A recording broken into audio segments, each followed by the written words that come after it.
talked about, in the first session, we talked about the chapter on energy. Last week we talked about food and the 4 pillars in chapters 2 and 3. We can talk tonight a little bit about chapter 4, which is globalization, which is no doubt relevant, but I thought it would be more appropriate to talk about chapter 6, which is the environment. And as I suggested, chapter 5 is just there to test your math capabilities. I didn't really find it very enlightening. And so that's really what I thought would be the agenda for this evening, is to talk about chapter 6.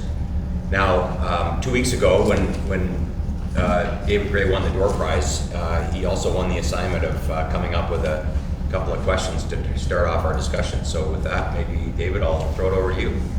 You will. Okay. So I found myself on a roller coaster ride in chapter 6 of the environment, because at one point he'd be saying, don't worry about oxygen, there's plenty of it. And then, but our trees are smaller and shorter and not as good. And then there's something else, and then it was like, here's something else that's coming at you, it's coming, here's the bad news side. And I just, this roller coaster of emotion, and I was losing hope. There are some good things in that chapter, of course, but as I was losing hope, I thought, why don't we start off tonight? And my question is, can we name so far, just in a feel-good way, the, 10 to 15 probably things that Vaclav has suggested we can do, even if they're small and maybe hard. That's what I thought I would ask, a question, and just kind of randomly name those things that we can do, even if just little or large, and keep that sense of hope. So I'm open to that. Reduce meat consumption. Yes. He does sprinkle that throughout. Yeah, okay? he says, little we subtle hints of we the eat production. way more meat than we need to. And it's the one that's the most hardest on the environment as far as the amount of chemicals that it requires to. In the feed. Yeah. And he even said if you eat chicken more often than beef, even that that's better. is a big step in the right direction. So. I had that down. The meat. Triple paned windows. Yeah. I wrote that. Little thing. Insulation generally, Yeah. right? Like, Yeah. especially for people like us. Yeah, he specifically mentioned Yeah. triple pane windows. One that I thought was interesting was more durable vehicles. Yes. Last longer, so that we Yes. don't have to remanufacture and use up more metal and rubber and plastic and things. Unless, of course, they're internal combustion engines, in which case we don't want them to be durable. Right, we want them to die out so we can replace them with electric ones. Okay, that's 3 or 4. I did groceries last Thursday, and I did them in a completely different way than I have in the past. I went into the fruits and vegetables section, and I actually looked at where my produce was coming from. And I purposely said, oh, well, that's too far. I'm not getting that from South Africa. And I just kind of drew a small little circle around Calgary and said, where am I getting it from? And I got all the produce from Canada. And that was, it hurt up here because I was having to normally I just did on automatic, just would get this, it's in my list. Yeah. So it was really very conscious, and I kind of came home and went, well, that was hard, but that's Yeah, something. different buying habits Looking like that. at our transportation systems. Yeah. Yeah, food. Our agriculture systems are changing, and they can keep doing that because somehow they measure just how much fertilizer you need in this spot and inject it. But if you don't need fertilizer, then they don't. So we're not over-fertilizing, which is kind of neat. And I know in the colder climates, they don't clip the soil up. They inject the seed, and they keep a field of alfalfa or clover intact, and then it pokes the coated seed into the ground. So you're always using that, and they do use that. A 4-year rotation, so there's a lot of good things there. And I didn't really think of spraying pure hydrogen on field, which I have seen, but I think they're making a lot of moves towards less fertilizer. Because that was a huge thing in India, right? He does go into eliminating wasteful procedures in agriculture for sure, and higher yield crops, reducing the nitrogen, as you said. And I thought Crop China was rotation. sort of That working was on it. that was definitely there. How about some really big ones? Eliminating Power. Eliminating food waste. Isn't Yeah, I it? was Food just Yeah. gonna say, was food a waste biggie. is Yeah. Eating leftovers and restaurants, reasonable size is not oversized, Yeah. right? Yeah. Yeah, that was mentioned. For sure. And it continues on what Nancy was saying, but not just for groceries, but try to buy locally sourced goods, period. So that, you know, cut down on the globalization, cut down on the having to have the containers, as many container ships travel all around the world. If you can manufacture or buy it locally, why not get it locally, even if it costs a bit more, rather than encouraging it to come from China or somewhere else. Yeah. He mentions SUVs a lot. Of wanting to Yeah. decrease the number. Yeah. I think back to the 60s, 70s, and when we're talking about pollution and the environment in school as kids, at the time it was going to smaller vehicles. So some of the huge boats, like my father-in-law always drove, people weren't, they were being manufactured as much Right. anymore, and everyone was going to smaller vehicles. And then we started having, okay, small vehicles, but vans and SUVs, which are just as big as some of those other cars that we have. Yeah, we reversed that. There was certainly. Well, and that was specifically in response to the 74, the Arab oil embargo in the 70s, right? That was what drove everybody to smaller, more efficient cars. Yeah. But then what happened is the whole fleet became more efficient because the manufacturers were required to reduce their or to improve their fuel efficiency, and then gasoline became cheap again, and you know SUVs just took off. Yeah. A friend of mine did a presentation, and I still have the slides from it, which I'd be happy to share. But he talks a lot about how our improvement in energy efficiency has not led to less energy use. It's led to more energy use because we can afford more, right?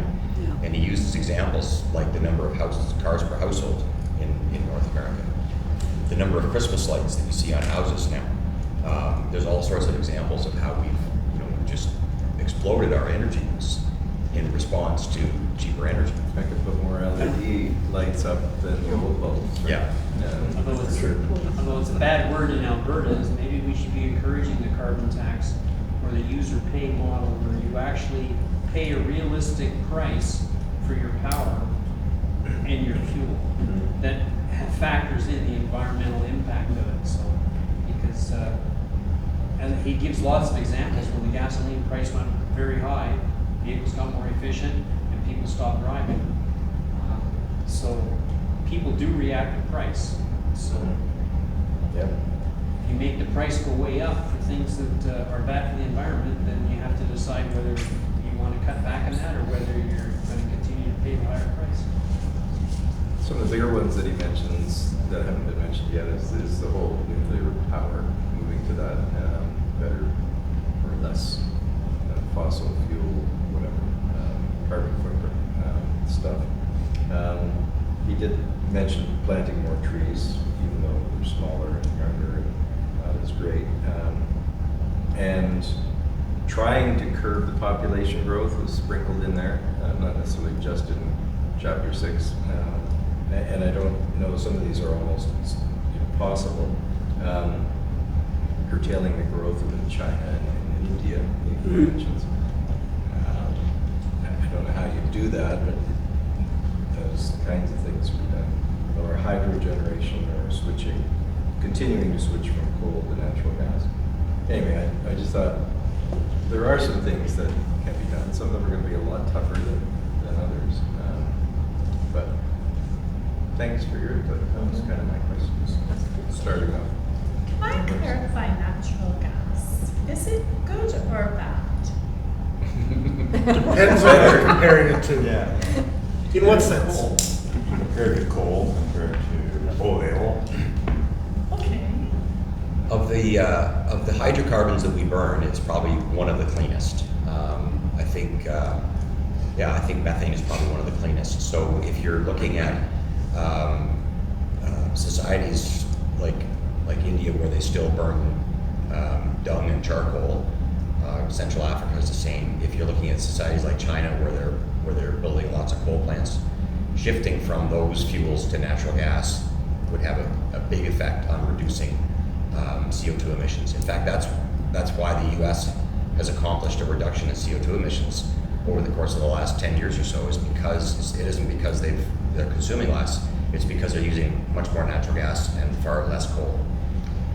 So it's better, but it still emits CO2 when you burn it. And so it's a great question, because I think we talked about this in the very first session. There's a school of thought that says we need to get rid of all hydrocarbons. We need to just stop producing oil and gas and shift to renewables. I think what Smeal points out in the book is that's unrealistic in the near term. And so personally, I think, and I'm biased because I've spent 40 years in the industry that produces natural gas. But personally, I think we could make a lot of headway in the world by simply producing and using more natural gas and getting rid of some of those other fuels that I talked about, particularly coal. So it's good in the short term, but it's still a hydrocarbon, and so therefore in the long term, the goal is to try and get rid of as many sources of CO2 emissions as we can. That's my view of it, anyway. So, some of the big problems are associated with countries like India and China that we talked about previously. The fact that we've got well-intentioned plans, we can do the stuff you're talking about, and all those things, they seem minute. How do we get countries like that on board? She shows up at COP27 and says, I think we should leave it to the, whatever he described it as, basically US and European countries to carry the ball for this stuff. We're just going to carry on our merry way here. So the problem is, how do you get engagement from some of these countries, the Indias particularly, the Chinas, to say, buy into the program of, hey, we like the direction the world is heading in, and we will contribute to that thing. Because all us doing our little bit here is going to be taken away by China building whatever. Greg had numbers there a couple weeks ago with how many coal plants they're building a week over there, and they're typically like a 400 megawatt coal plant, which is huge. Lots of coal going in there to make that energy. So It's a on the political side, not sure. I think that's the biggest issue we face in this whole discussion, Dennis, that you hit it on the head. I mean, I look at the success stories that we've had, and we've had some success stories in terms of correcting the problems that we created for ourselves in terms of environmental damage. And the one that I always talk about is acid rain. In this continent, at least, we have successfully eliminated most of the major sources of acid rain, and the result is that our water supplies and soil conditions are greatly improved. The difference, though, is that those were regional sources that had regional impact, right? And so you could kind of coalesce around, get the various companies and legislative environments together and say, we got to fix this, and they did. And there's a number of other similar examples. The problem we're talking about here, by definition, is it's a global problem, and reducing CO2 emissions just in Canada is not going to affect the outcome one iota. What we need to try and find a way, and I don't know how you do it, but what we need to do is to try and find a way to have a more of a global perspective.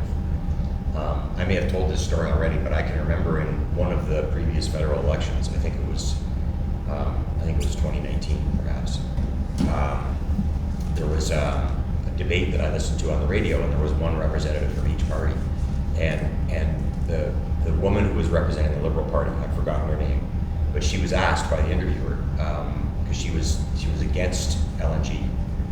This goes back to your question, then.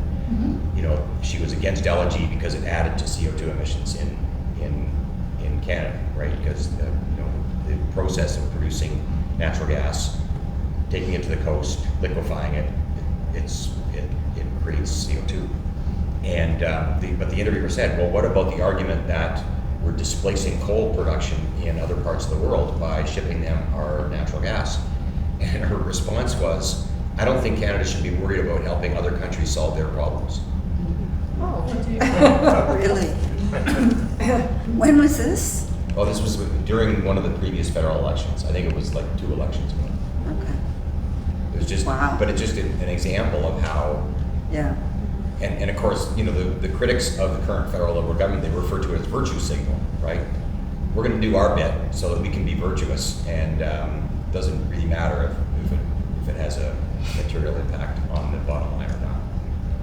But it has it's hard to get your own population to buy into your own measures if you think it's minuscule and you don't see anything happening in the other world, the rest of the world. So, like, for us to get really motivated, it's hard to get really motivated if you think that, well, nothing I do is going to make a bit of difference when what can happen in India and China's going to wipe it all out. So, if we see that they are going to take concrete action, it's easier for us to take even more stringent action.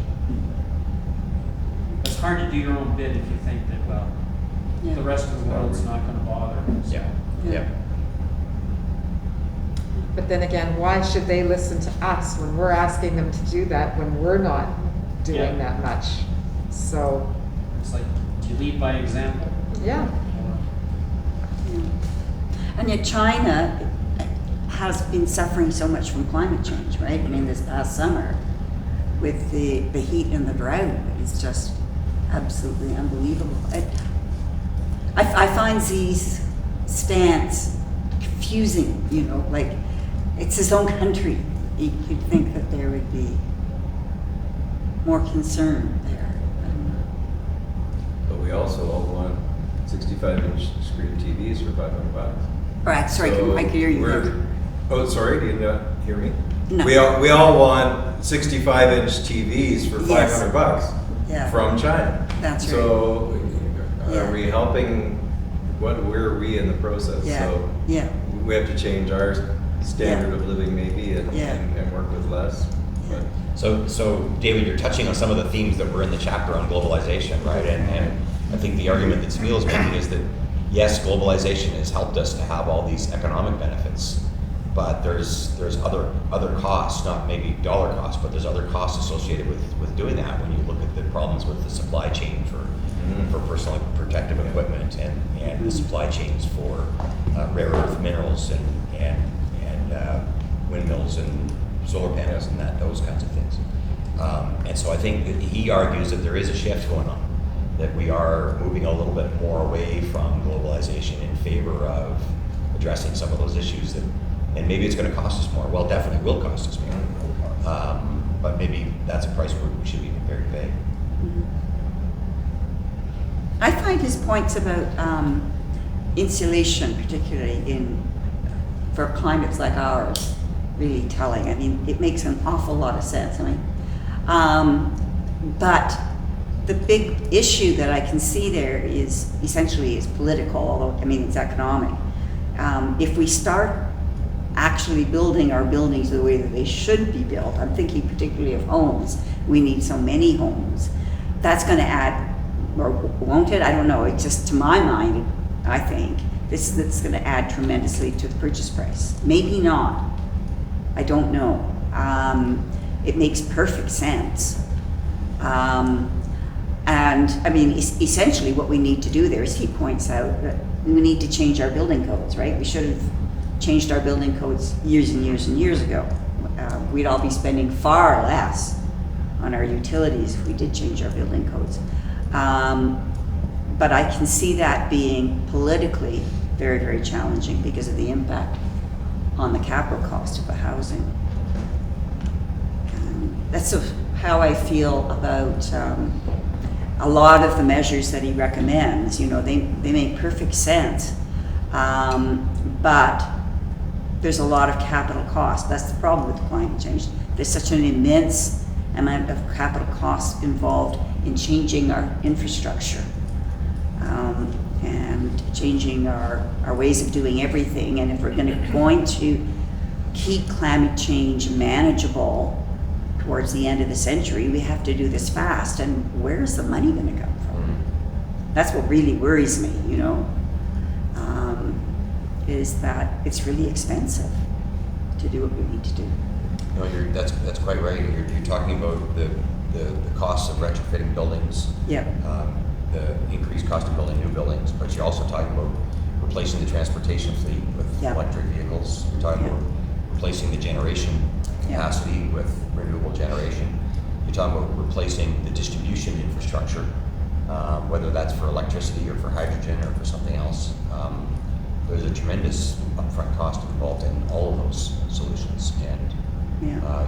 you're quite right. It's the question of who's going to pay. Like heat pumps are a wonderful idea, but I know that, it was part of a conversation of this Calgary Alliance some time past, and there was one woman who had really wanted a heat pump for her house and wanted support with getting NMAX to make that as possible.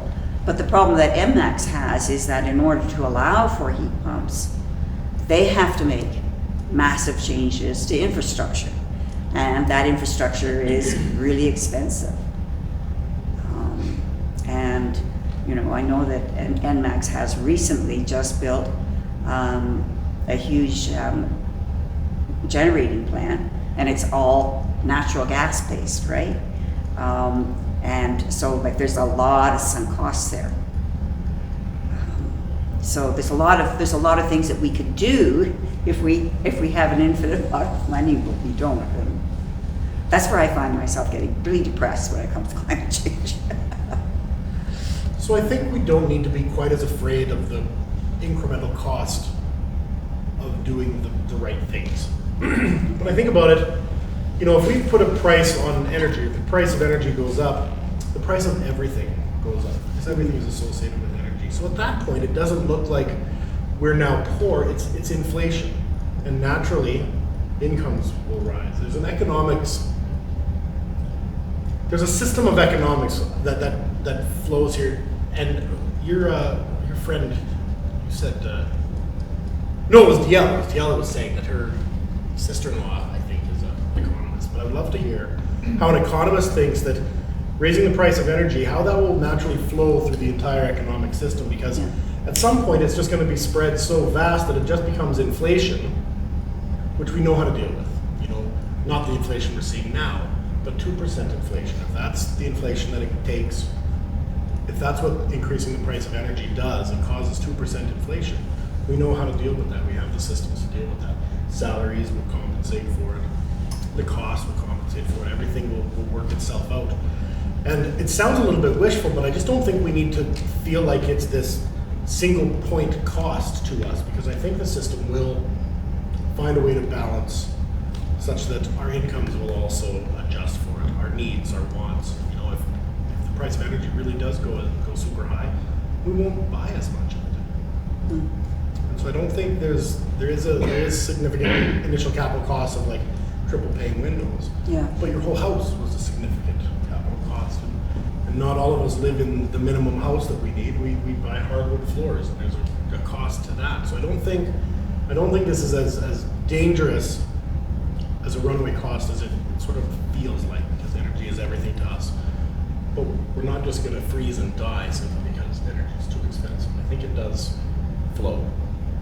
That's what I feel about it. Just to mention the fact that all the infrastructure we have now was built very quickly in like the 30s and 40s. I'm talking about things like roads and electrical infrastructure. And we didn't pay for it then. There was incentives that encouraged other, like government and industry to pay for it. And I think if we change the incentive conversation, we could see that happen again. It's just a matter of how we do that. That's a good point. And there was a passage in here that I kind of found a little bit kind of inspiring, you know, as we worry about it. Where is it? Sorry. Here's how a green energy CEO put it in 2020. Do you remember how we transformed telephony from fixed line phones to mobile phones, television from watching whatever was on TV to whatever we fancied, from buying newspapers to customizing our news feeds? The people-led, tech-powered energy revolution is going to be just the same. How could changing a device, landline to mobile, whose reliable use depends on a massive, complex, and highly reliable system of electricity generation, dominated by thousands of large fossil-fueled hydro and nuclear power plants, sorry, this feels like it's running on transmission, be the same as changing the entire underlying system? You know, yet we manage that change, and now cell phones, to think that we went from landline phones to cell phones feels like it wasn't that big of a deal. And I think that there is technology out there, and there is a path of technology that will lead us down the right path if we're not afraid of it. And I think if we're not, to go back to your original question, what can we do? I think we need to accept that it is a bunch of small things, and we need to trust that some of these things are going to work. There is no single solution. We can't look for that single solution. So anyways, yeah, I was inspired by that look that, you know, we've done this before. If we just think about it for a second, we have faced these technical challenges before. I think though, Smeal's point, if I interpret what he's saying properly, Curtis, is that it's a lot more difficult when you're talking about the physics of generating energy and distributing energy. When you're talking about electronics and you know, chips doubling in capacity, you know, every couple of years, you know, we've seen tremendously accelerated pace of change that's hard to duplicate when it comes to the physical assets required to, you know, operate our cars and heat our homes. For sure, and I think that there's a blindness that we all have to the future because we don't experience it, whereas in hindsight and in history, things become very obvious. Yeah. You know, I would think that in the 1920s, people wouldn't foresee what we're capable of energy now, and you know, the light density of the light efficiency of an LED versus an incandescent. You know, there is technology that improves, but that doesn't mean we're done. It just means we're going to probably solve one problem and create another. I think that's what we often do. But we've solved previous problems. I think we can solve this problem too, probably creating another, but with technology, with harnessing solar, with harnessing wind, with whatever it is. I don't know what that looks like, but I still think that we will do it. Curtis, one question I've been wanting to ask you is, what is the outlook for hydrogen as a fuel? As you work in that area. I do. That's a really hard question to answer. So I can't predict what the future of it is. I'll give you what I think in 5 minutes or less, what I think its purpose is. Hydrogen is essentially kind of a replacement for natural gas. It could be used to run your furnace. It could be used on your stove. It could be used for anything that natural gas can be used. It's just a gas. You can compress it, and you can liquefy it, and you can store it so it becomes equivalent to liquefied natural gas. And I say that from how it can be used, but the engineering behind that is very, very complex. The challenge with hydrogen that we're seeing is it's the very first element in the periodic table. It's the smallest molecule. And so you can't contain it in steel containers. Like natural gas, you put it in like a propane tank. If you filled that with hydrogen, in a short time, I don't know how long, there would be no hydrogen in it because you can't actually store it. It's not that you can't make the steel tight enough, it's that it permeates through the molecules. The molecules of steel, the space between the molecules of the steel are big enough that the hydrogen just goes through it. Like it's not there, like it's a sieve, you know? And so there's challenges with storing it. That's where it becomes, it's not a long-term storage. It also affects the metallurgy of the steel too, right? And that's the other thing, is as it permeates through, it embrittles the steel. So at some point, you're at risk of a catastrophic brittle failure where it just explodes rather than leaking. And transportation has similar challenges because transportation in a pipeline is sort of just moving storage. You know, moving oil from here to Chicago takes 30 days. So moving hydrogen from here to wherever might take 30 days, and how much of it Gets leaks there. out in that time. Yeah. So that's the real challenge we have. There's a girl I work with who did a PhD in hydrogen storage, and as we were working on a study for a client, her recommendation was, she said, I did a PhD in hydrogen storage, and all I have to offer is please don't. So there's some hurdles there. So where I think hydrogen is useful is if you don't have to store it.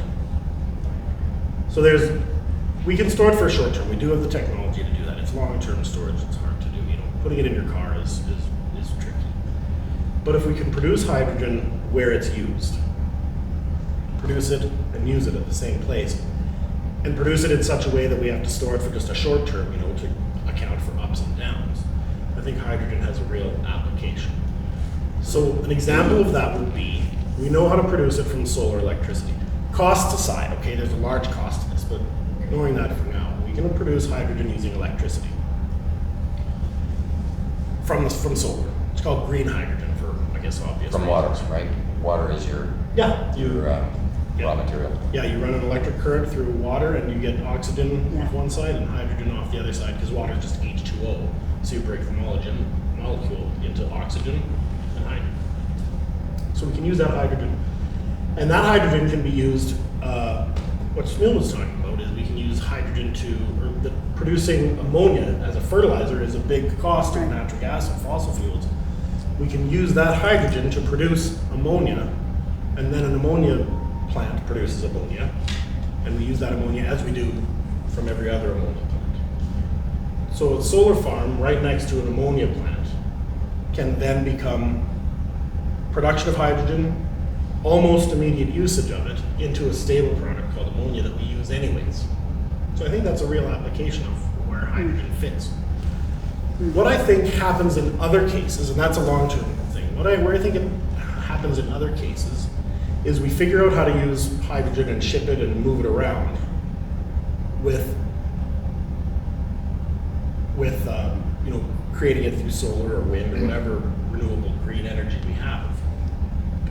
And then I think what happens is, parallel to that, we electrify the world. We have electric cars, we have electric everything. And at some point we really don't need hydrogen. You know, the beauty of it is it's this energy density, so we can potentially use it for transportation like aircraft and cars. But at some point those presumably will become electrified. I don't know how, but presumably they will. And at that point all these facilities that are producing hydrogen can be shut down, and we just take the facility that was producing the electricity and tie it into the grid. So I think hydrogen becomes a temporary fuel, much like the non-renewable fuels we have now, to get us to a point where we can run the planet solely on renewable fuels. That's how I view hydrogen. Is in some cases it's a temporary solution, and in some cases it's actually just part of the process stream, like production. Interesting.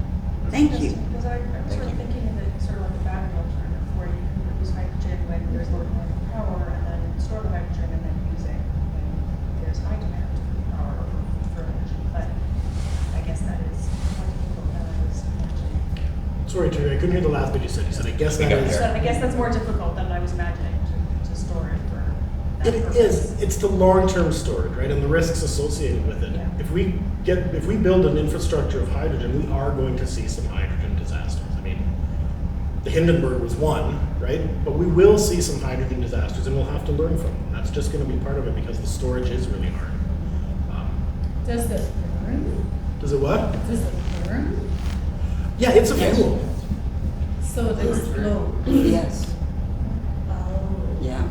And it explodes quite violently, and it explodes at 7% of the. So the mixture is called the lower explosive limit, which is the mixture of this fuel to oxygen before it becomes an explosive mixture. It explodes at 7% of what natural gas does, so a little bit of hydrogen is readily flammable and explosive. And you think about, if you delve even further into it, some of the challenges with hydrogen even are, we have propane-powered forklifts, right? Yeah. So there's not uncommon to see a forklift driving around with a propane tank strapped on its back. And if the propane leaks, it goes to the floor and it goes out the door. Hydrogen, when it leaks, it goes up. So now we have it pooling at the roof where there's all these hot sodium bulbs. And we haven't developed the venting systems to prevent pooling. We can do it, but it's now a whole new. Right. That peak would be where the hydrogen would be sitting, right? In this case, and not going through the cold air returns or anything. So it poses a lot of challenges because it's just a different product that we've used. Right. None of them are insurmountable. They'll just take time. Right. There appears to be a How would real. it work in an airplane? Because Rolls-Royce is working on an engine fueled by hydrogen. You know this. They freeze it to 235 Fahrenheit, negative 235 Fahrenheit. Right. And then attach, and it sounds so awkward, then they're carrying this as part of the airplane, and then you ultimately need to burn it, and the airplane hopefully keeps going. It sounded like a lot of things could happen. That's absolutely right. But a lot of things can happen with a plane now. I mean, really, it is an additional risk for sure. The storage and having this cold compressed fuel is dangerous too. But I don't think it's insurmountable. I think the challenge that aircraft are seeing right now with hydrogen is the metallurgy to be able to use it as the fuel in the turbine engines. You know, aside from putting it in an airplane, we might be able to use it to generate power or blend it in with our natural gas streams. But the products, the end use, the end products, all of our furnaces aren't designed to burn hydrogen. Right. And so all these end products have to be, all these end devices need to be considered how hydrogen fits into that. Enbridge just did a test in Markham where they blended in, I don't know if you know what those numbers are, but I think they blended up to 15% hydrogen into the natural gas stream to see what they would see. So I'm waiting to see what the results are. You don't have the results yet. No, and they're holding them pretty tight for now.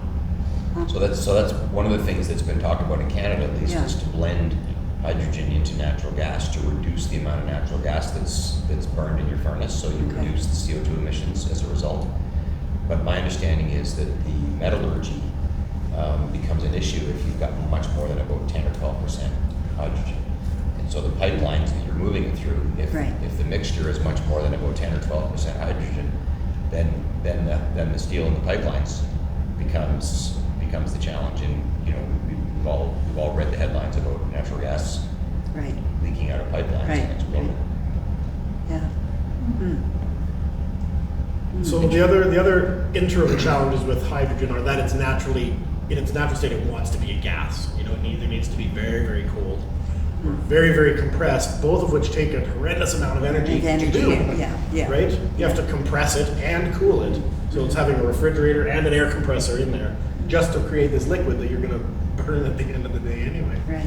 So it's not free. You know, it's Right. green and that the carbon footprint of it is low, but it's not free by any stretch. Yeah. Yeah. It's green when you burn it, but it's not green to produce it by any means, right? Well, and even if you do the whole thing through solar power, you know, that would be green.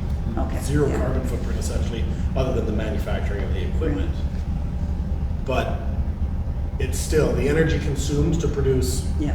1 joule of hydrogen, burnable hydrogen, will take far in excess of 1 joule. I don't know what that ratio would be, but I wouldn't be surprised if it was 20 to 1. Yeah, there is some mega projects going on, like Shell in Rotterdam has got a big offshore wind farm, and they're using that to produce hydrogen. Okay. So that's under construction now. So there is some large-scale experiments to try and incentivize and create a hydrogen market. But I must admit, I still find the economics challenging, because even in a case like that, Tom, that electricity could be used directly. right? Yeah. To heat homes or to drive vehicles Yeah. or whatever. And so you're using it to create, using a lot of it to create a fuel that has all the problems that Curtis has already described. Yeah. So I suppose if you had oodles of excess electricity generated by renewable sources, you know, then it becomes effectively it becomes free. Right. Once Which- again, I haven't seen the economics of the project. So, but if we put ourselves in that situation where we've got hydrogen, it's expensive to use, expensive to burn, and we've got essentially free and cheap electricity over there, that's going to drive the progression of electrification of vehicles and so many things much more quickly because it's this cheap fuel. So, Yeah. at the end of what I said before was that it's a temporary measure for some of these things that we will electrify. The whole world will be electrified, and then those facilities that produce hydrogen will just be tied into the grid. And I think that's where that comes from. Is we're going to have massive sources of essentially free electricity, and once we have a market to tie that into, that will be the progression. And then you can, presumably, you can use the electricity on demand to create the hydrogen that you need on demand. Yeah, if you need it, where you need it. And then you don't have to store it. Yeah. Yeah. But the challenge with that is how do we store electrical power for when Yeah. the sun isn't shining, the wind is blowing, all these things, right? Which is another progression that is out there as well. So there was another quote in here that I wondered what people's reaction was to. You talk about the roller coaster that you went through in this chapter, David, and I had the same reaction. You know, one page I was getting optimistic, and then the next page he kind of brought me right back down to earth. So there's a quote in here that starts on the bottom of page 191, and he's talking about all the large-scale international climate conferences, Right. just like the one that has just been held in Egypt. Yeah. And he says they have had no effect on the course of global CO2 emissions. And I thought that was a little bit unfair, just a little bit unfair. And he goes on to talk about Berlin and Kyoto and Marrakesh and all this. And his opinion is that they've had no effect on global CO2 emissions. You may be right in saying they've had no effect in actually decreasing the temperature rise, but if they hadn't existed, the temperature rise probably would have been way higher. So he's saying maybe they haven't really achieved the target, but without those conferences, I think things would be in a worse state. Yeah, and I think there'd be a lot less awareness of the issue if Yeah. you hadn't had those conferences. Yeah, well, that's what it's done. And we wouldn't be having this But discussion. that's right? what we Yeah. not have these deals. But yeah, if you're trying to track it to say, have they made a difference in reducing the temperature by half a degree? Have we made a significant dent in the CO2 in the atmosphere? You'd have to say no. But what would the situation have been like if we didn't have any of those conferences? Even though the reductions that the U.S. has achieved by moving off of coal might have been offset by elsewhere in the world, what if the states hadn't changed? Exactly. It would be way worse if they were still all on coal in the states. Yeah. And right here in Alberta, Yeah. if we hadn't had the Kyoto conference and Canada signing on to that, chances are we'd still be burning Probably coal. would still be running And we'd all probably those be growing the coal, the use of coal in this province. Yeah. No, I thought it was a little bit of a extreme statement. I thought overall his approach was too simplistic in saying, well, I just want to look at can we breathe, can we drink, and can we eat. That's nothing about quality of life and whether we've got a caveman society or anything. He's just saying, yeah, there's going to be enough oxygen. Don't worry about all the smoke and all the fires. He downplays the fires and says that's not a big deal. You can still get oxygen to breathe. Yeah, but Just don't talk to anyone from Beijing. yeah, do you like to live with the smoke we get from BC in the summer? And if it gets way worse than that, he kind of downplays the whole forest fire thing. And then he says, oh, we got plenty of water. Demand is going to be the issue, not CO2, climate change. And then he goes on and says, river basins like Mississippi and the Danube are fine. They're well above the scarcity level. Well, not this year. The Mississippi, they couldn't take barges down because the river was so low. And they couldn't do cruise ships on the Danube because it was so low. And he's saying, well, they're going to be fine for years, no problem, those river basins. And yet, a lot of the ones that he named that are going to be safe, they're already in significant trouble. So I think you kind of... Well, the huge regional disparities too when it Yeah. comes to water. That's the thing that I think is. You may gonna- have water if you live in a certain place, but... And I worry about that from the point of view of geopolitics and Yeah. Well, the World U.S. wars. come up to Canada and take all our fresh water. If it got really bad, they've got the military, we don't. And we have all the fresh water, and California doesn't. Exactly. So at some point, you think if they get somebody like Trump in that just decides to say, well, Canada's got fresh water, we'll just pipeline it all from Yeah. Canada down to California. Problem solved. Yeah, I think access to fresh water has the potential to be much more destabilizing force in the world. You think about what wars have been fought over in the past. I agree. I think water is a huge potential issue because there will be such regional disparity. I tried to persuade my daughter to go into the world of water when she was graduating as an environmental engineer, but she thought that was kind of boring. No jobs in it yet. I will, eventually. And have you seen Waterworld? It's a terrible movie.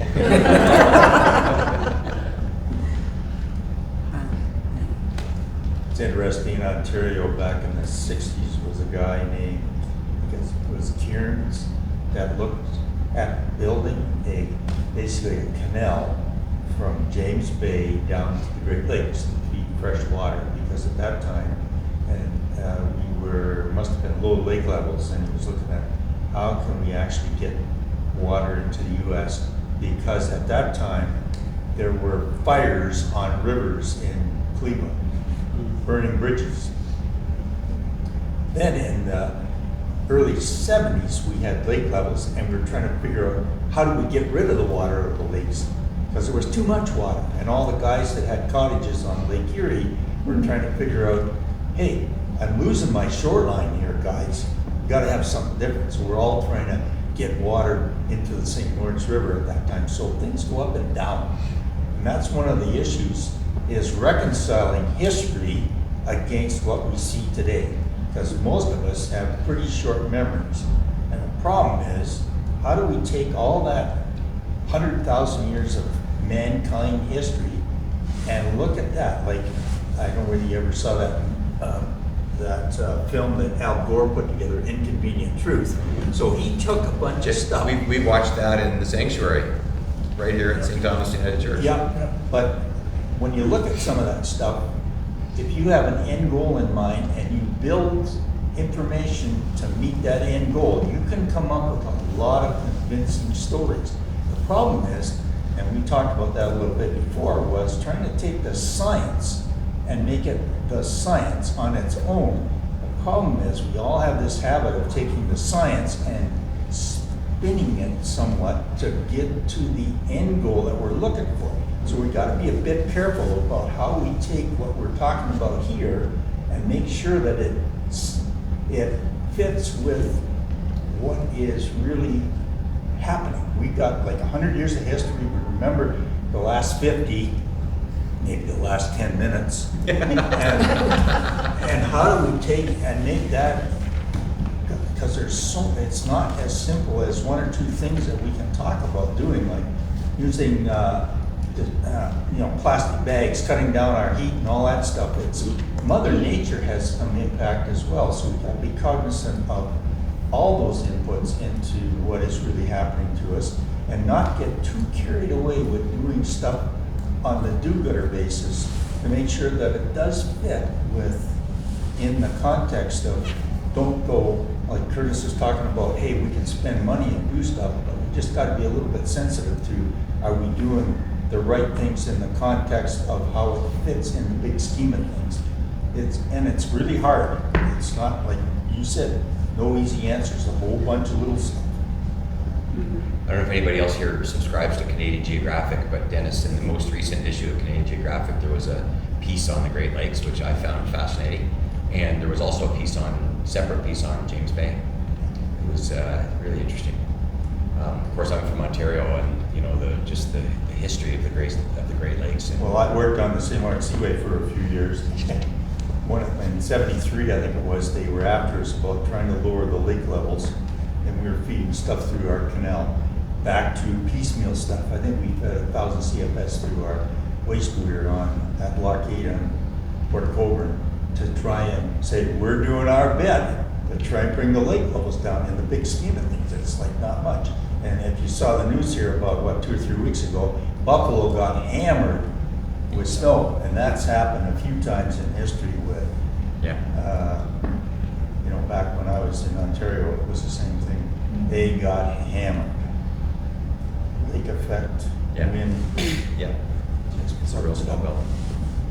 Does happen. To your point, he at the beginning of the chapter, he talks about the 9 things that are, supposedly the, safe boundaries that kind of scientists have put together a list, and I wrote them down because I thought it was interesting. Climate change, ocean acidification, depletion of stratospheric ozone, atmospheric aerosols, interference in the nitrogen and phosphorus fertilizer cycles, freshwater use, land use, biodiversity loss, and chemical pollution.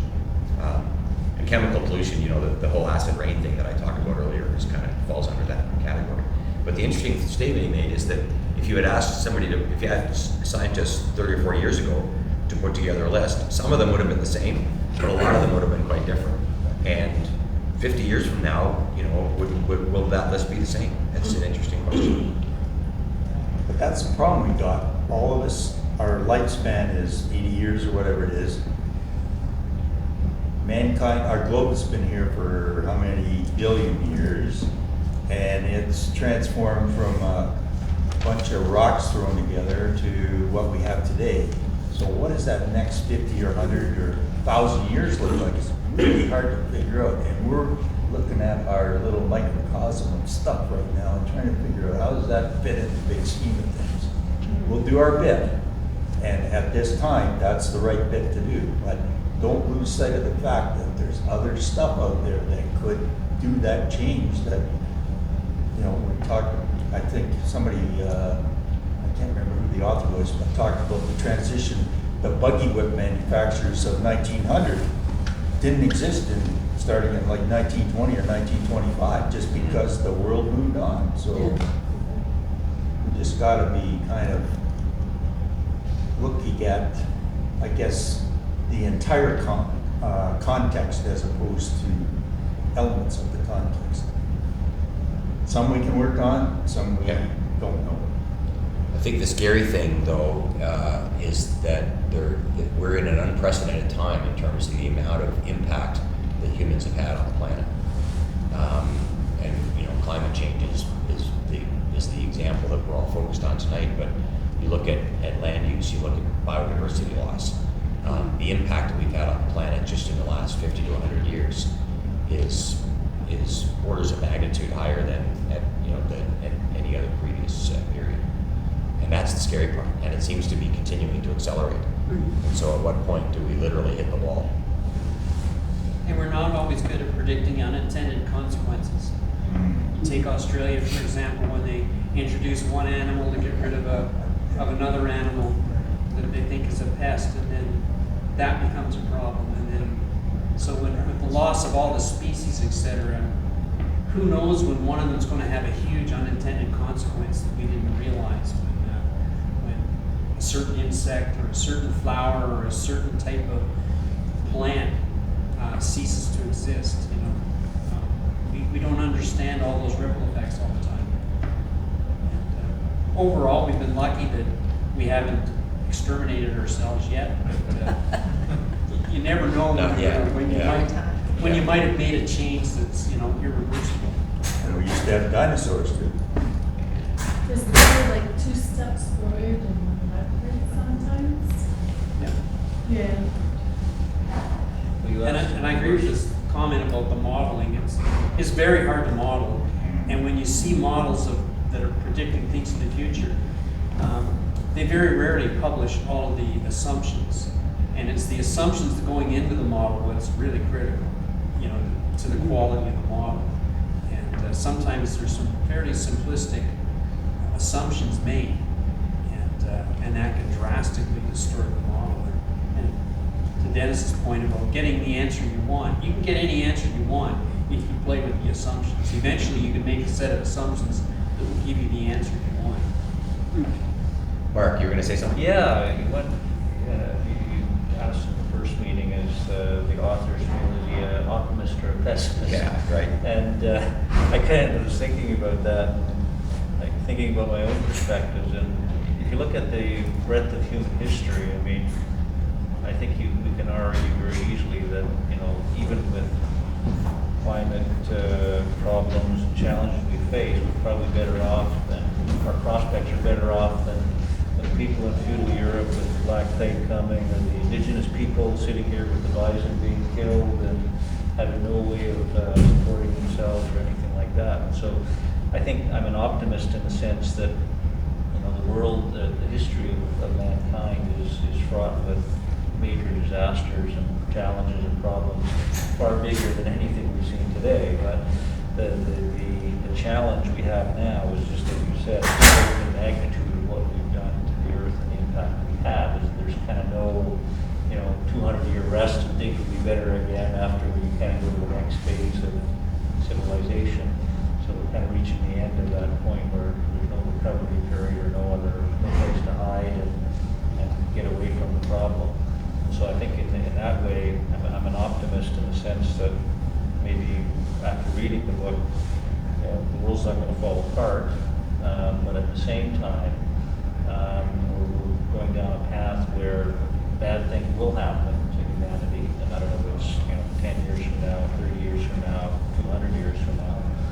And I think we're hopefully a little bit smarter and a little more intelligent and have more tools at our disposal to try to fix some of the problems that we're going to encounter.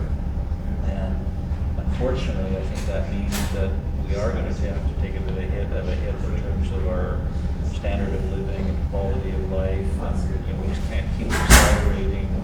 And I think it's naive for us to think that we're going to come up with solutions that will always put us in a better position without taking a step back. So I think that's something that we need to get our mind around, is how do we do that in a way that we equalize wealth, we poor countries, richer countries, even within rich countries now we've got this huge discrepancy the way the economy is set out, with certain people making all kinds of billions and trillions of dollars and a lot of people not doing so well. And we're going to have to address some of these issues to be in a position where we can talk about some of these challenges and some of the opportunities we have to come through this and address some of the challenges in ways that hopefully put us in a position where we have a bit of a soft landing at the end of the process, as opposed to something more dramatic or hard. And I guess that's me. I guess I came out of reading the book and looking through it in the context that not so much about the micro solution, but in terms of the macro view as to how do we need to react as a civilization and a species to at least try to do some of these things going forward, so there is a softer landing as we get into this problem and future challenges that are going to come that we don't know about that you're saying. That's a great point. What do others think? Are you optimistic or pessimistic? Yes. Yes. I think, Mark, what you're saying is that when you look at what's possible, when you look at the technology that we have and the brain power we have and our ability to recognize the problem, I mean, there's no question that there are solutions there, right? But it's not, the problems are getting bigger, and I don't think that any magic solution is going to solve any one of those whole list of things that you mentioned. The thing so that's what causes me to be optimistic. What causes me to be pessimistic is I worry about the collective will that's required to do those things. Like you say, it's we live in a very individualistic world, and Tom was saying earlier, like, am I prepared to give up my standard of living if my next door neighbor is not? And those are the discussions that we need to try and have to establish that collective will. And I think if the collective will is there are solutions. Yeah. I don't know if anyone's read that. I'm trying to remember the name of the book. It was one of the Massey lectures, maybe 10 or 15 years ago, where the guy wrote about Easter Island and all the examples from human history where humans have basically screwed things up and done a major problem on themselves, and that was the end of the society or the end of the civilization. And fortunately, the world is big enough that we can pop up somewhere else and start over again, right? A Brief History of Time, maybe we book on that. But that kind of brings that perspective in. It says we've done this before and we messed it up, and we're probably going to mess it up again in some way or another, right? But can we, with our intelligence and our collective will, as you said, can we think of some ways to harness our energy and our great powers and capabilities that we have to solve the problems in new unique ways, so that we just don't see the same collapse and recycle again that we've had in the past, because at some point the world is finite and things collapse, and they collapse for good if you don't do it right? So how can we make it easier? And again, we don't know if I don't think the world's gonna collapse in the next 30 years if we don't solve climate change, but, I can certainly see in the next several thousand years bad things happening if we don't get it right. And so, how can we harness that collective will and start living differently and acting differently so that we don't continually run into these problems every 300 years or whatever the time is. See, and I kind of disagree with that because I feel like that's a little bit too much to chew. It's just a little bit too much to take off. There's Hank Green talks about this, and follow him on YouTube, and he talks about this, but the world is full of problems for us to solve. And if we try to tackle them all at once, nothing will get done. I agree. But if we can focus on the parts that we're interested in, the passions we have, or the parts we're knowledgeable about, that's where the collective will comes together. We're all working on our own parts, but collectively we're making progress. And I think I'm happy to trust that that's the case, that I don't need to try to solve every problem. Hunger around the world, I don't know how to tackle that. But someone out there is doing that. Hydrogen I know a lot about, so that's part that I can tackle. But I don't think my brain or my ego can handle trying to tackle it all. That's a great point.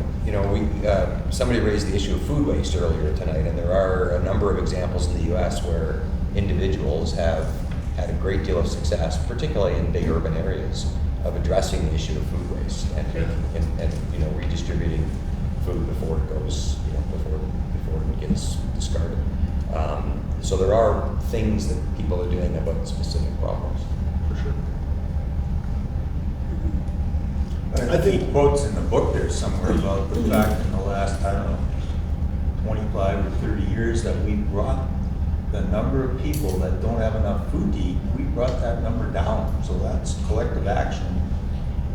Sure. That's the most, that particular stat, that particular excerpt in the book is what, I was blown away by that, Dennis. That causes me a lot of optimism. Because you don't hear about in how that happened. In our lifetime, we have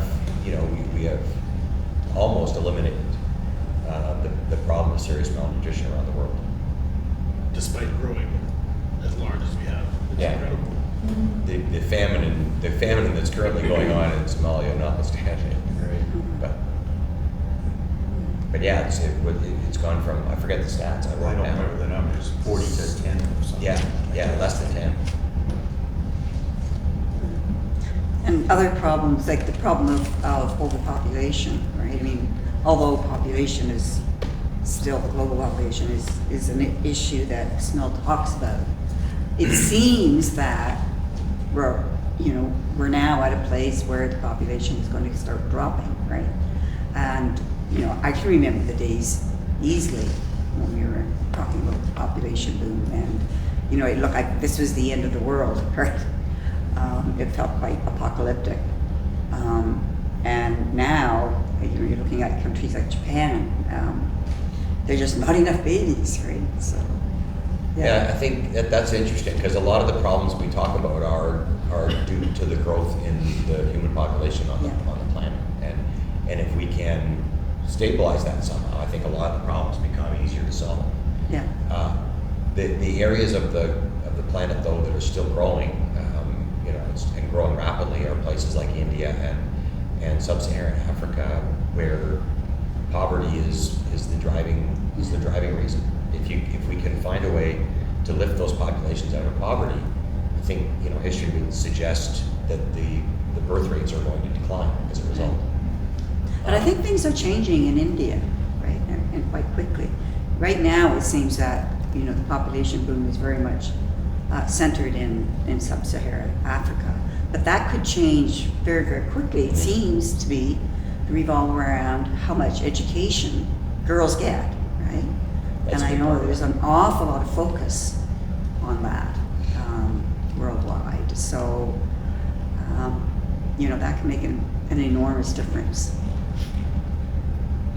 That's an interesting metric. I've heard that one a number of times, and I wonder, not to be a naysayer, I find it curious. It's a little bit of the chicken and the egg. What's causing what? Is it that women are more educated and thus the population drops, or is it that women now have the opportunity to be more educated because they're not raising 13 children pregnant for? Well, I mean, I think with girls, it's, you know, I mean, if you can get them through high school, Yeah, and then that gives them so many more opportunities, right? definitely. And then they're able to obtain better employment, and then they're not so dependent. I mean, a lot of the reason for having so many babies is because, you know, you're going to need somebody to care for you when you're old, Right. and so many of them are going to die, right? Because the death rate, infant mortality was so high. But if you take that pressure off Yeah. of women, then yeah, they're not so interested in raising all those kids. All right. Well, there's also a lack of bodily autonomy and a lack of birth control. Sorry, I can't quite hear you. Maybe There's it's a my. lack- You got it, Jay. There's a lack of bodily autonomy and a lack of birth control. Absolutely, yeah. Yeah. I think it's clear that these societies have to grow into who they are, you know, Mhm. and that just makes a lot of sense. There's progress that the wealthy nations have done. You know, we've grown sort of through that, but sub-Saharan Africa has to still go through those growing pains. They have to learn that. And I think our role in this, you know, to say we can't solve China's emissions, we can't solve China's emissions, but I think we can pave the way so that when they're ready to do it, we can develop the technology, we can develop the know-how, we can develop the want to buy green energy, the want, you know, I think back to, like, the diamond industry has done a great job of marketing Canadian diamonds. They're the same diamonds that you get everywhere else. But it's the story behind them, right? Canadian diamonds are ethical, not the blood diamonds, so you'll pay a premium for Canadian diamonds. At some point, if Canada produces green energy, you know, maximizes the use of natural gas, and we want to buy Canadian energy, I think that'll put the pressure on other nations to develop their own green energy solutions. I think the world will move in that direction and want to buy energy that has a good story behind it. Except we don't have that mentality within our own country. No, it's, The lack of pipelines being approved to the east, they would rather have a high carbon footprint of bringing it in from Saudi Arabia than using Canadian oil that a pipeline would facilitate. and isn't that frustrating? Yes. Having worked in the pipeline industry, yes. Yeah, and I don't, you know what, I don't understand that opposition, I really don't. I think it's based on some blinded vision, I really don't understand it. But you know, people in Eastern Canada aren't dumb. So what are they saying that we're not understanding? I don't know what that is. There's something they're saying that we're not seeing. I don't know what that is. I'd say there's a very strong union that's bringing the product off those ships that are arriving in Saudi Arabia that's driving the boat. Always has been in Montreal and back. Sure. The labor, and they don't want to give that up. That's a big shipping, labor intensive industry rather than a pipeline. But that's the current mentality. Maybe it can change. Yeah, I think I've spent a lot of time talking to people in Eastern Canada, and I think it's you know, when they understand the reality curves, they see it the same way we do. I just think a lot of them just don't know the facts, or they've been listening to, you know, people who have, you know, a rather skewed version. I'll just give you one example. My cousin was running in the federal election as a Liberal. I tried to persuade her otherwise. But, no, she was running for the Liberals in the federal election, and then later in the by-election. And she was quite interested in my perspective on some of these issues. And at the time, you might recall, there was a big debate going on around the reversal of Line 9 in Ontario. Line 9 is a major pipeline that Enbridge owns that runs from Western Ontario into Montreal.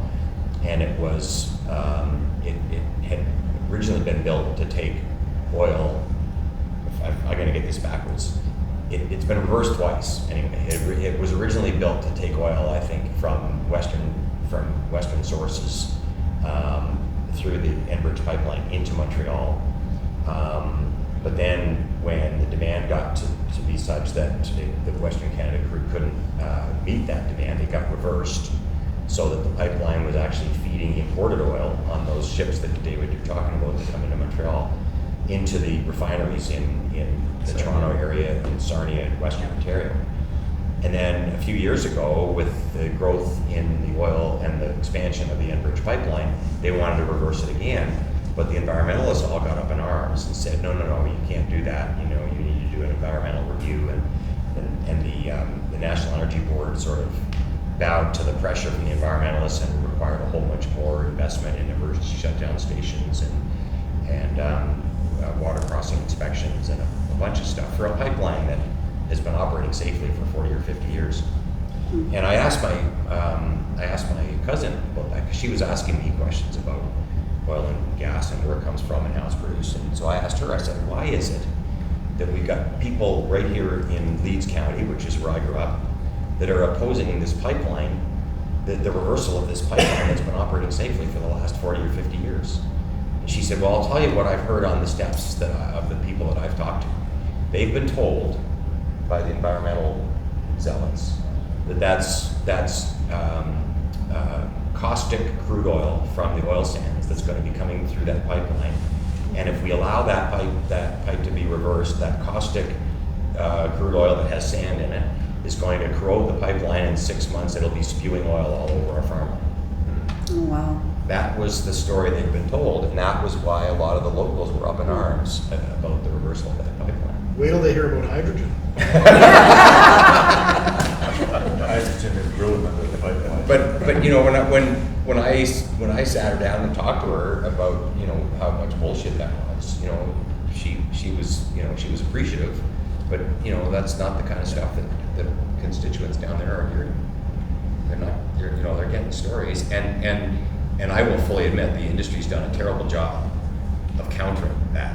The industry's done a terrible job of explaining what we do and how we do it and why we're the best in the world at producing oil and gas. But anyway.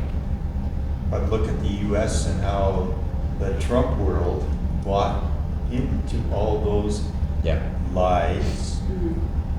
And lots of people, you look at the numbers, and it's half of the country, for crying out loud, buys into that stuff. So same issue sort of thing there, isn't it? Yep. And social media is making it a lot harder to correct that misinformation. I have to correct something I said. The book that I was recommending is called The Short History of Progress. So I used my phone to look that up, and of course, Brief History of Time by Stephen Hawking. Stephen Hawking, yeah. But it's called The Short History of Progress. Okay. Is the one that was from 2004. So that's an interesting read about just looking back and saying, you know, this is not the first time we've done things like this, and what can we learn from the past. Because one of the problems with Twitter, Instagram, and emails and all that stuff, the vetting process that goes on is almost non-existent. Almost. We had a, you think it's totally? I think it's totally non-existent. Anyway, the problem is, a lot of us are looking at that stuff and saying, oh God, this is not true. We had a presentation about a month ago from a guy that assembled a whole bunch of stuff from books and studies. And he said, in his closing, he said, what I recommend to you is don't be looking at Twitter, Instagram, and quite often the news. Read books. So the view of the world, it's like this, read a book, because there is, at least before they actually put it in print, or somebody has gone and helped synthesize or finalize or vet the information that's in there. It may not be 100%, but at least somebody's looked at it. When I put something on my Twitter feed, there's nobody looking at that thing. It's what I put down, and if you got enough followers, because that's what the challenge is, I need to get lots of followers, then you've got a bunch out there that are believing this shit that you're putting on. But if it's from Dennis Gidley, I know it's the truth. It might not be. Well, my personal habit in the morning when I get my news online, but every morning I go to 3 sources, and if I see something controversial, I'll go to 5 sources. So I always look at BBC, CNN, CBC, and then Fox News for the alternative approach. And then if there's a significant difference on an article that I'm interested in, then I'll occasionally go to The Economist magazine, and there's another one that I look up. But I go to multiple sources to see what their spin is on whatever the topic is. So what are you finding? Are you finding that there's a lot of diversity in the spin on this stuff, or is it? Yes, there's a lot of diversity on the spin, but what's more, I find BBC and CNN are pretty close as far as what they cover and what's the headlines. BBC is a little bit more international, but they cover things similar. Fox News always has news articles that you don't see in any other place. And then CBC as well. So, and then The Economist, the British Economist magazine is really, if you want an in-depth article, it's a good place to go to. That's the problem, is spending lots of time reading their stuff. Yeah, but I'm just looking at headlines, finding articles that I'm interested in. I don't read everything, but I'm just getting an idea. And often just by looking at the headlines, you can get an idea already of the spin that the article is. I have friends who do something similar, and they add Al Jazeera to that list Okay, yeah. because it provides a non-Western A perspective. non-Western perspective. What's it called? Al Jazeera, it's a Middle Eastern public news.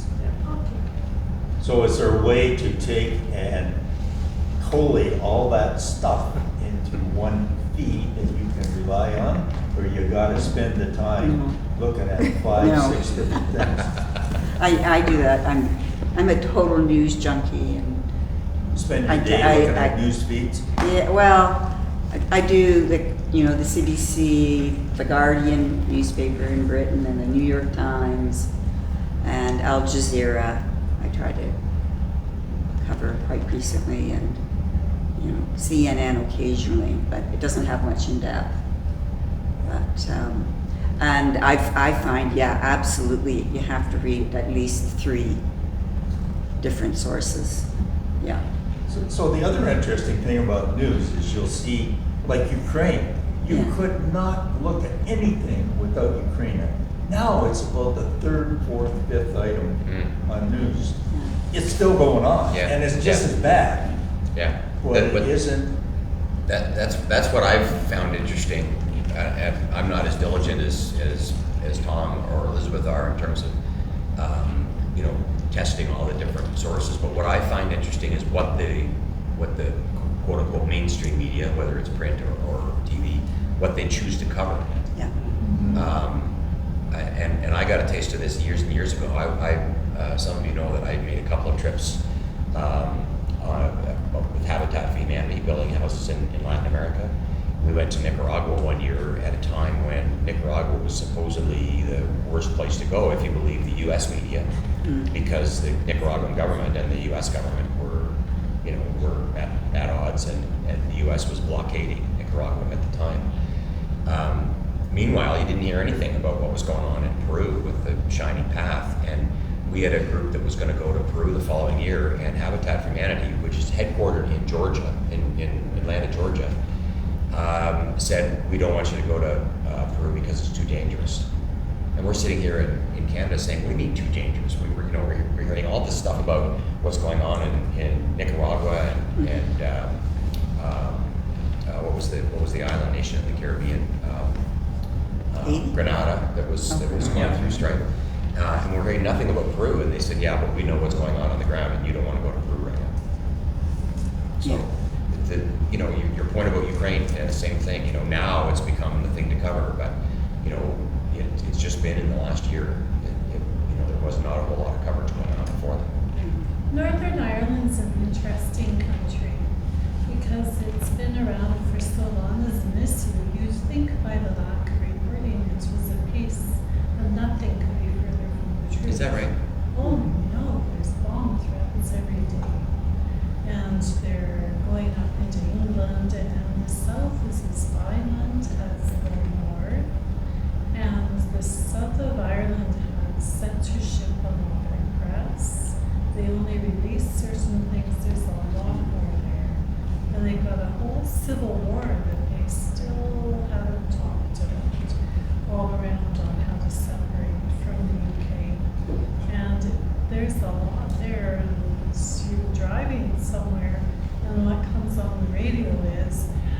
take that road, there's a bomb, go this way.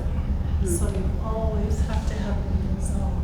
So all of John's, my husband's family has left Northern Ireland, but the South was no better. It's the same. They just don't write about it. But you guys don't know that. Yeah. Because they had a peace deal in the 90s, and then that was a conversation. And yeah, it's interesting what people say. I didn't know about Venezuela until I worked with the Gulf of Venezuela. And so that was also a country that was struggling with leaders and stuff. But yeah, it's interesting what we do cover. And Somalia right now, which is Yeah. one of those complicated things. Yeah. Famine and civil war going on at the same time. So yeah, it's complicated what we cover. It's hard to know what to believe, isn't it? Can't ever really stop asking questions and just let it. Hard to trust a journal because they're trying to get headlines. Yeah, absolutely, absolutely. Yeah.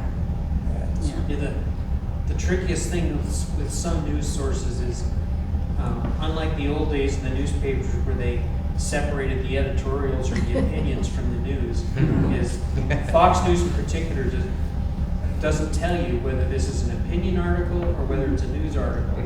So if you're reading it and you don't have a skeptical mind, you might think it's facts, but it's actually somebody spewing their opinion.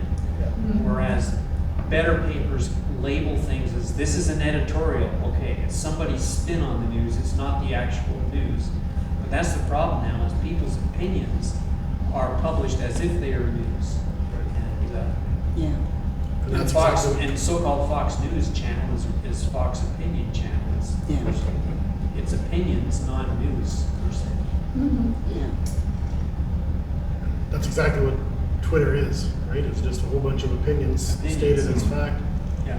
You know, to diverge a little bit here, I'm optimistic with what, sounds scary to say, I'm optimistic with what Elon Musk is doing with Twitter.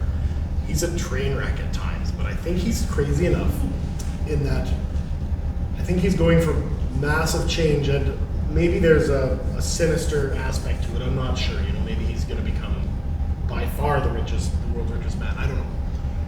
But I like that he's pushing for this authentication of the blue check marks, and now there's a little dot that says official. And I'm hoping that the path this takes us down is accreditation, where now if someone posts something on Twitter, you can have a way to find what they're accredited to, not necessarily what they're accredited to talk about, but what areas of expertise you can trust. I think that that's what's been lost in this easy access to information is we don't know who's accredited to talk about what. I just gave you a whole spiel about hydrogen, and no one asked about my accreditations, except that Elizabeth gave me credibility, but given the circumstances, Elizabeth gave me credibility by asking the question. But had this been a larger forum and I planted her in the audience to ask such a question, that's social We'd all be manipulation. thinking, oh, here's an expert on hydrogen, and that's what he said. Right? And that could have been a total low line of BS. You know, I have to go back to work and check to see if it was a line. I didn't believe a thing you said. I know. I'm going back to check my periodic table. That's really number one. But I think that's, as an example of just what we've lost in solving some of these problems, is how do you know where to go when you don't know what the problems are, you don't know who to trust. And I think even mainstream media is untrustworthy. They're private corporations that they don't have to have pure motives. You know, they can be motivated by profit because that's what we allow. That's a great point, and that's a good point to leave it on. Maybe is just the whole trust factor is you know. I remember when I was a kid, Walter Cronkite, right, was the guy on CBS News, and everybody trusted Walter. Whatever he said was the truth. President Kennedy died at 1 p.m. today. And I think you're right, Curtis. I think we've lost that. Even somebody who's supposedly an expert in the field, you look at who's paying them, right? You look at who paid for the study, and you say, oh well, if Exxon paid for the study, then it can't be trusted. That goes on everywhere.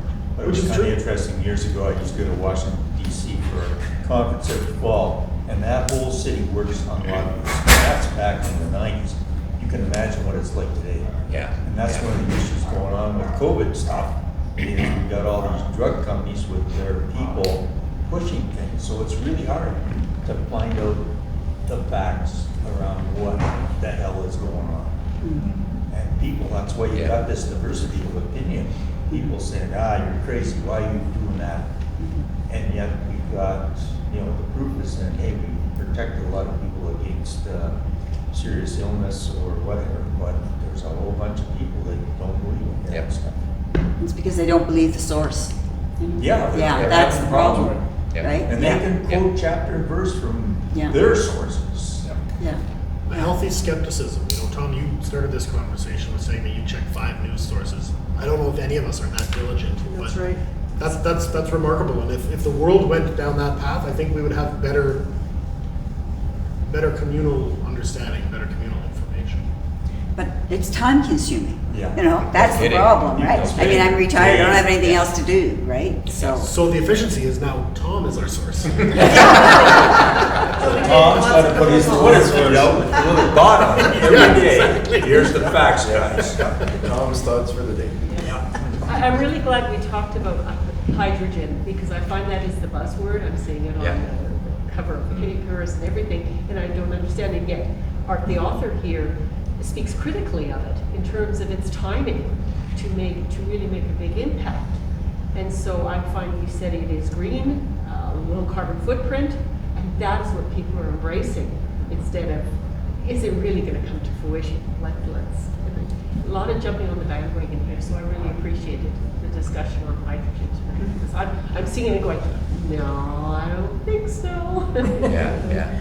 Well, I mean, Lynn asked the question earlier about natural gas, and there were. I'm sure I wasn't the only person in this room that was livid to hear our prime minister when the German chancellor came over here and said, we need more natural gas, and our prime minister says, well, there's no business case for us to ship natural gas to you, but we'll give you hydrogen. Yeah. That's what he said. Yeah. And so what does Germany do? They go home and they do a deal with Qatar. But And Trudeau did not have the dot on his Twitter feed. I wouldn't know that. He was an actor. Yeah. No, and it's frustrating because it's really a rather unrealistic position to take.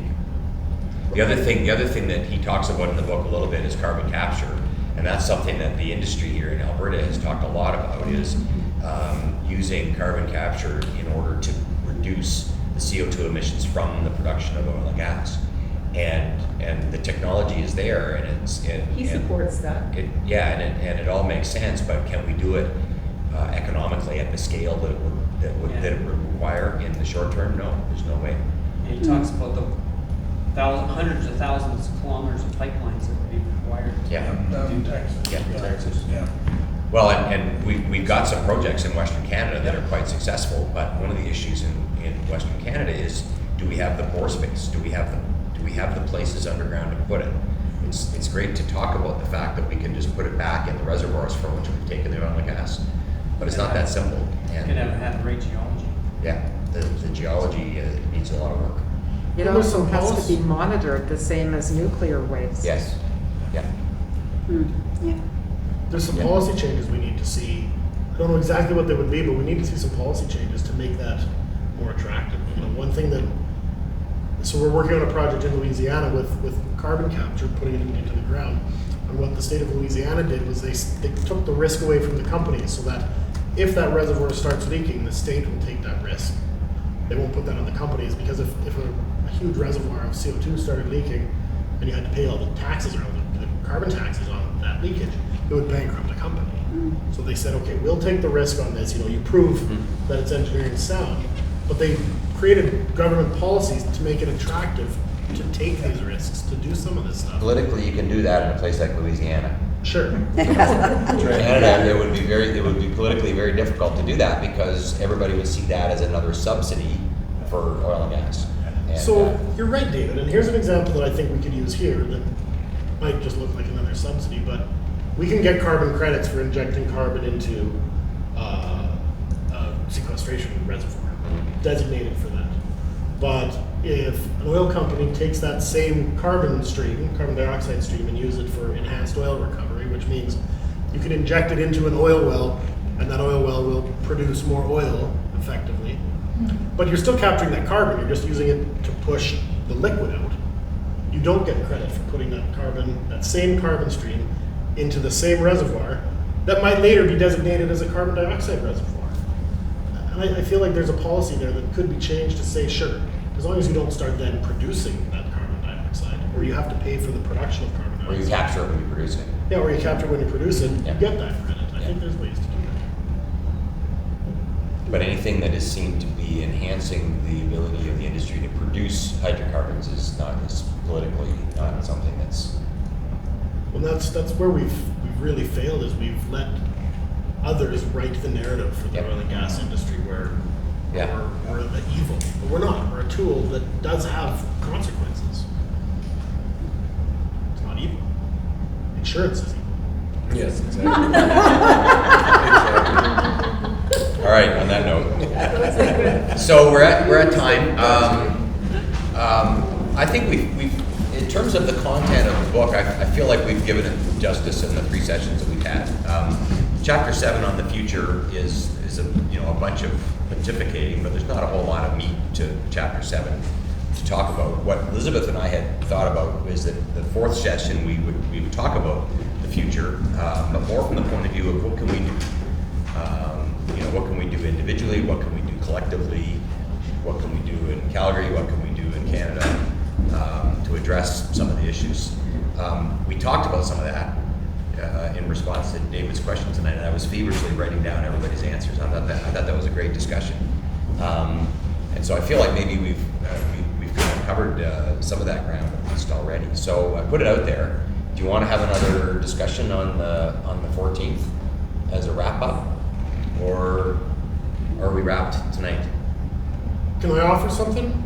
I'm not here on the 14th, and I would like to do a wrap-up session, but I'm wondering if, some of us skipped chapter 5, we can read the rest of the book, the remaining chapters, and maybe reconvene in January to do We can do that. full review. That's what I'd like to propose, but I don't know if there's an appetite for that. The other thing that I can do in the interim is there's 2 or 3 other books. If people are really kind of interested in diving into this more, there's 2 or 3 other books that are worth reading, and maybe if you've got time over the holiday or you want to put it on your list for Santa Claus. One of them is the Bill Gates book that we talked about a couple of weeks ago. Another one is a book that Dennis and I were talking about a couple of weeks ago. It's published this year by a guy named Steve Koonin. Or was it last year? Maybe it was last year. It might have been. Steve Koonin was, under the Obama administration, the Secretary of Energy, or Environment. And the title of his book is Unsettled. And he is a naysayer. He's of the view that the science is not settled and we shouldn't be going quite so aggressively down the road of trying to address climate change. I haven't actually read it, but I've heard good things about it. And there's a couple of other sources from both perspectives that we can identify and share. And the other thing, Elizabeth, I almost forgot. We were going to share the link to the Hillhurst. Can you talk about that? I haven't, and I have to say I haven't watched this video yet myself. But Hillhurst had Hillhurst United Church. Yeah, Hillhurst United Church. They have 2 active climate groups, and they have had recently a geoscientist come in and do a presentation on climate change, and it's on YouTube. The title is anything but really attractive. I think it's called the Futility of the 1.5 degrees target, basically saying that's hopeless. And our grandchildren's future, essentially that. Anyway, Hillhurst has its own YouTube channel, the way that St. Thomas does. And the presentation is on that channel. So I don't know how good it is, because I've just been in the mood lately where thinking about climate change, I find it so depressing. I don't want to go anywhere near it. So, and the title has, any title that has futility in it is it's not heartwarming to me. It's not really attractive. But I'm sure it's very, very good. I think it's the University of Calgary geoscientist. I'll leave that to you. So one of the takeaways that I got now is what Tom was talking about is taking all that information that we have and trying to figure out what is really happening. Back to your point about your cousin, somebody beat people with maybe better facts to those folks. So how do we make sure that we are working with the right set? So that Yeah. as we move forward, that we've Yeah. got something that is substantive and also supported by facts. The problem there, Dennis, is that, I think particularly with people on the West Coast and Ontario, Quebec, is that it's the problem of trusting the source, right? So, the information you put out might be, solidly backed with the evidence from so many sources, et cetera, and 100% true. But if it's coming from Alberta, and particularly if it's coming from anything that has anything to do with oil and gas, they're never going to believe a word you say. Because you're condemned as being biased from the start. It doesn't matter how right you are. And it goes the other way too. Oh, yeah. Yeah, If that's it true. comes from Ontario, well, Yeah. Right. That is the Go back. center of the universe. Yeah. For Yeah. us especially. Yeah. Anyway. What's your point, David? It's fact. So anyway, so coming back to wrapping up, what do you think of Curtis's suggestion that we find a I date tend to in hear the January? 14th items.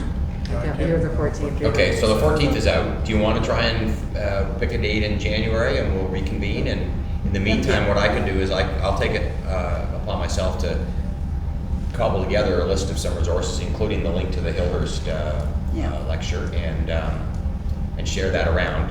That'd be And great. people can Those that spend won't time come on it to if the they want next to. one, come. Does that make sense? Yeah. Yeah. Okay, Marion, can we work on finding a date in January? do you want to do that now? Or do you want to throw, It can go in the same email. Yeah. Yeah. Do it on Wednesday though? Wednesdays seem to be Yeah. a good night for this kind of thing, Mondays out, yeah. Thursdays out. Yeah. Yeah.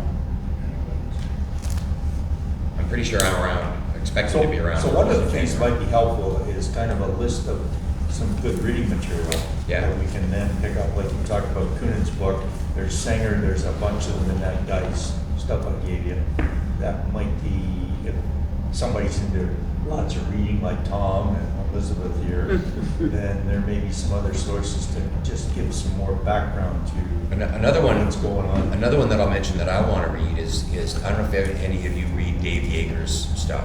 David Yeager is a Calgary-based oil and gas businessman. His company is in the services business, but he's written columns more or less weekly for several years now, and I usually find him to be very practical. Obviously, he's pro oil and gas, but very, very practical perspective.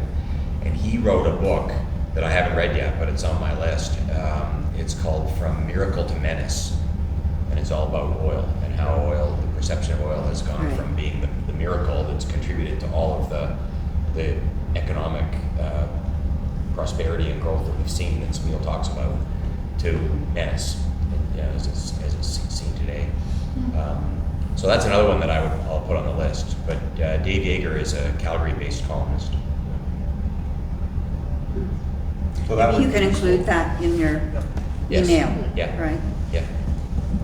David, I'll send you a link. I saw it this morning. As we just read the chapter of globalization, it was a map of visualization of carbon dioxide emissions across the globe. And it was really neat because it put into a picture everything you talked about in globalization.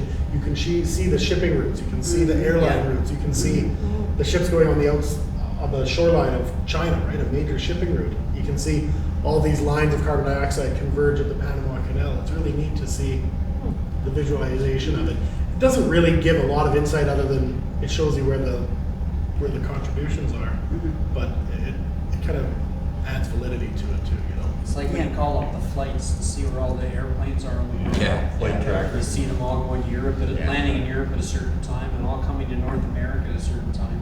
Yeah. Marion, I can't do January 18th.